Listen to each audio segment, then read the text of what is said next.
What's good with it, y'all? Welcome back to A1 Hoop Zone. Man, y'all already know what to do. Smash that like button, sub to the channel if you're new. Let's go ahead and get into it, man. So we're back with another one reaction video to game six. New York Knicks, Indiana Pacers. Let's get to it, man. So we had ourselves a game. Obviously, well, if you didn't know, now you know. Pacers won game six, forcing the game seven, extending their playoff career. Now it's win or go home for either team. Pacers came out. Knicks. I would say Knicks had a little bit of a lead. Pacers, stormed back, kept it close. Stormed back, took the lead, and they ran away from it. Ran away with it from there. Um, hats off to Pascal Siakam. Hats off to Halliburton, Miles Turner, Nimhard. You know what I'm saying? They jolt the energy off the bench. And what's his name? McConnell. So like them boys came out and played as if, you know what I mean. They was not trying to lose in six. They wanted to force a game seven, and they did just that. They stuck to the game plan. You know what I'm saying? They coach Carlisle, called them out, and they responded as such by giving a performance of making sure they crashed the boards and they stayed aggressive the entire game. You know what I mean? It wasn't like one of them situations where in game five we saw how that was. I mean, they just got deep. They got bullied in game five. I mean, there ain't no other way to put it. They definitely bullied the hell out of them in game five, and it was what it was. And so game six, saying they bounced back, they responded to their coach, they let them know we here, we heard you, we got the message loud and clear, and we're gonna make sure we go out there and execute. And that's exactly what they did. On the flip side of that, Josh Hart left the game dealing with some things he got going on. The rest of the crew didn't really have a good shooting performance. You know what I'm saying? Jalen Brunson didn't really get going. So it was just one of those things where the team had a low.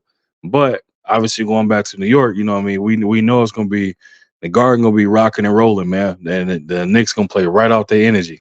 Again, it's just you can tell that the absence of OG Anunoby is definitely being missed, but Precious Achua is coming in and giving them huge minutes and solid, solid fill-in minutes as well. So he doing his part. Him and the other big they have, man, you can tell that they playing as best as they can. But again, OG Anunoby and Mitchell Robinson, you can tell that their presence is vastly missed. Definitely missed. I noticed I didn't say Julius Randle. That's no shot or slight to him or anything like that. But I feel like the Knicks play better without him, if that makes sense. Because I feel like when he gets the ball, it turns more into a black hole type of situation. But right now, man, everything's flowing through Jalen Brunson, and he's getting the rest of his squad involved, man. So I think for that, I think that's the winning recipe for this New York Knicks team. They just got to knock down the open shots, continue to play Knick basketball, which we've seen is tough, hard-nosed defense, never say quit. But I tell you all this, man, Coach Tibbs, the reputation definitely precedes him when it comes to the fact of him playing heavy minutes on his starters or his stars. He got to understand is that you ran D Rose into the ground and dug him up and ran him back into the ground even more.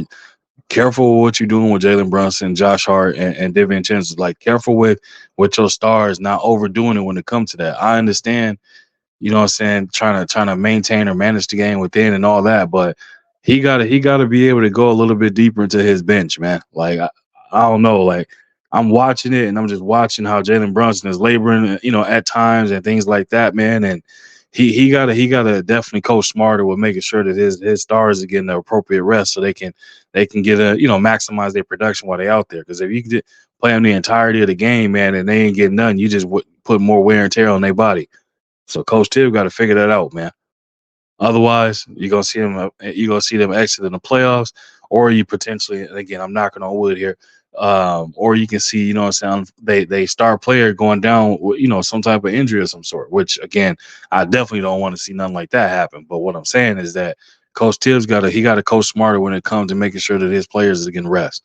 Plain and simple, especially in the playoffs, man. Him saying like there is no tomorrow. Yeah, you mess around and somebody get hurt, there won't be no tomorrow for that. Because yeah, y'all know what I'm trying to say, man. But again, shout out to Indiana forcing the game seven, man. I can't wait to see it. It's all on the line, so we're gonna have to wait and see what happens, man. But that's all I got for y'all, man. I appreciate y'all coming through. Smash that like button, sub to the channel if you're new. Leave a comment in the comment section. I'll be sure to respond to each and every one of y'all. And as always, man, I appreciate y'all coming through. If you want to support the channel, that information is flowing at the bottom of the screen. It's also in the description of the video.